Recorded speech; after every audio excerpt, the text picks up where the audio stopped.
السلام علیکم ورحمۃ اللہ وبرکاتہ۔ محترم ناظرین، ایک بار پھر آپ تمام کا استقبال ہے۔ ناظرین، ویڈیو شروع کرنے سے پہلے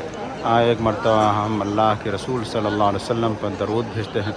اللہم صلی وسلم وبارک علی نبینا و حبیبنا و سیدنا و شفیعنا محمد صلی اللہ علیہ وسلم۔ ناظرین، شعبان کا مہینہ چل رہا ہے اور رمضان کا مہینہ شروع ہونے میں کچھ ہی دن باقی بچے ہیں، اور آپ اسی مناسبت سے اب دیکھیں خانہ کعبہ میں نیچے مطاف میں جو بھی کام چل رہے تھے انہیں جلدی جلدی مکمل کیا جا رہا ہے، اور مطاف میں اگر کوئی کام بچا ہے تو آپ یہ دیکھیں یہاں پہ کام چل رہا ہے۔ اس کے علاوہ اور دوسرے سائڈ میں آپ دیکھیں گے کہ یہاں پہ آپ دیکھیں اس جگہ کام چل رہا ہے۔ بلکہ اس کے علاوہ یہ کوشش کی جا رہی ہے کہ رمضان شروع ہونے سے پہلے جتنے بھی تعمیراتی کام ہو رہے ہیں کسی طرح سے مکمل کر دیا جائے، تاکہ رمضان میں زائرین اور معتمرین کی جو بھیڑ ہے انہیں وہ جگہ میسر ہو جائے جو تعمیری کام کی وجہ سے لوگوں کو وہاں تک پہنچنے سے روک دیا گیا تھا۔ آج کی اس ویڈیو میں جو اصل چیز بتانے کی ہے وہ یہ ہے کہ اگر آپ خانہ کعبہ کی جو بلڈنگیں بنی ہیں ان کی جو طرز تعمیر ہے، جس ڈھنگ سے ان کو بنایا گیا ہے، جس انداز میں اس کی تعمیر کی گئی ہے، اگر آپ اس پہ غور کریں تو ایک طرح سے یہ اسلامی طرز تعمیر کی جھلک آپ کو نظر آئے گی۔ اس سے پہلے میں نے نہر زبیدہ کے متعلق ویڈیو بنایا تھا، اس میں آپ کو دکھلایا تھا کہ یہ جو آپ محراب کی شکل میں آپ دیکھ رہے ہیں یہ بہت ہی پرانا انداز ہے جو اس بات کی طرف اشارہ کرتا ہے یہ اسلامی طرز تعمیر ہے۔ اور اسی طرح سے آپ دیکھیں گے کہ نہر زبیدہ میں بھی اس چیز کا خاص طور سے خیال کیا گیا تھا کہ اسی طرح سے محرابی انداز میں اس کو بنایا گیا تھا، تھوڑی سی جگہ اس میں خالی کر کے اس انداز میں بنایا گیا تھا، اور یہی وہ طریقہ ہے جو اسلامی طرز تعمیر کی طرف اشارہ کرتا ہے۔ اور ایسی آپ دیکھیں یہ خانہ کعبہ کے نیچے مطاف کا حصہ ہے جہاں پہ لوگ طواف کر رہے ہیں۔ تو آپ دیکھیں پہلے چھت کے نیچے جو پی او پی کی گئی ہے اور جگہ جگہ یہ جو لائٹیں فٹ کی گئی ہیں، پہلے سمجھ میں نہیں آ رہا تھا کہ آخر یہ کس چیز کے لیے، لیکن رات میں جب لائٹیں جلتی ہیں تو اس سے اجالا ہوتا ہے، سمجھ میں آتا ہے کہ اس کا مقصد یہ ہے تاکہ اجالا بھی ہو جائے اور اسلامی طرز تعمیر کی طرف لوگوں کو بتلایا بھی جائے کہ اسلامی طرز تعمیر کس طرح سے ہوتی ہے۔ اور ایسی ایک چیز اور دیکھیں، یہ جو آپ دیکھ رہے ہیں یہ پہلے اسی انداز میں عثمانی خلیفہ نے تعمیر کیا تھا، پھر اس کے بعد اس کو گرا دیا گیا اور اسی انداز میں اس کو تعمیر کیا گیا جو سعودی طرز تعمیر کی ایک الگ جھلک ہے۔ اگر آپ خانہ کعبہ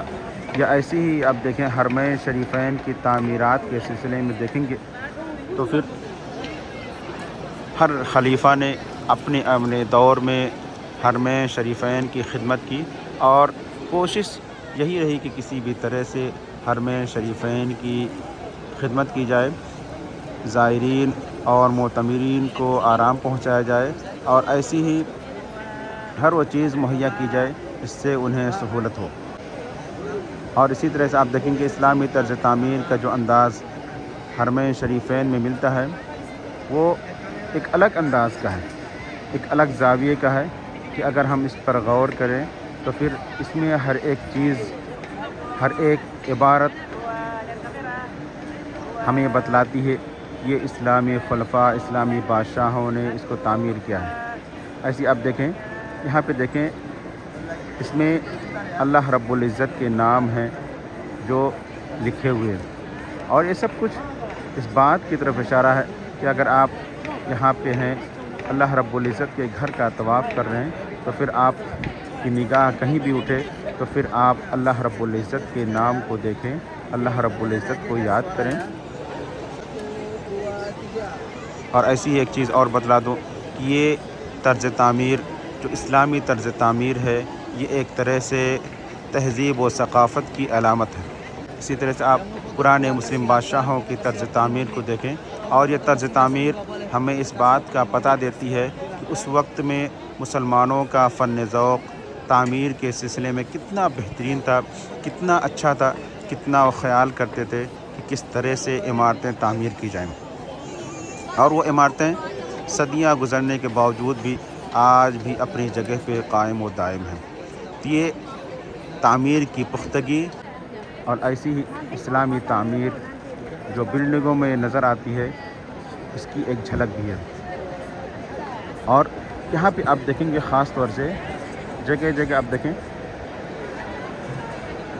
آپ یہ دیکھیں یہاں پہ دیکھیں بیچ میں جا کر کے اللہ رب العزت کا نام لکھا ہوا ہے، یعنی دونوں طرف سے محراب ہے اور محراب کے بیچ میں جو جگہ ہے اس جگہ پہ اللہ رب العزت کا نام لکھا ہوا ہے۔ یہ سب کچھ اللہ رب العزت کی عظمت کی نشانی ہے، اللہ رب العزت کی قدرت کا بیان ہے کہ اللہ رب العزت ہر چیز کا خالق و مالک ہے۔ تو اگر ہم مسلمان بادشاہوں کی تعمیرات پر غور کریں گے، ان پر ہم ایک سرسری نظر ڈالیں تو ہمیں یہ پتہ چلے گا کہ بلڈنگوں کی تعمیر کس انداز میں کی جاتی ہے، اور اس تعمیر میں کیسے اپنے ذوق کو، اپنے فن کو ظاہر کیا جاتا ہے۔ یہ اس کی ایک جھلک ہے جو یہاں پہ خانہ کعبہ کے آس پاس جو تعمیراتی کام کیے گئے ہیں اس میں یہ سب چیزیں دکھلائی گئی ہیں۔ اللہ رب العزت سے دعا ہے کہ اللہ رب العزت ہم تمام کو دین اسلام پر قائم و دائم رکھے، اور جب تک ہمیں زندہ رکھ دین اسلام پر زندہ رکھ۔ تو ناظرین، ملتے ہیں انشاءاللہ کسی دوسرے ویڈیو میں، تب تک کے لیے اجازت دیں۔ السلام علیکم ورحمۃ اللہ وبرکاتہ۔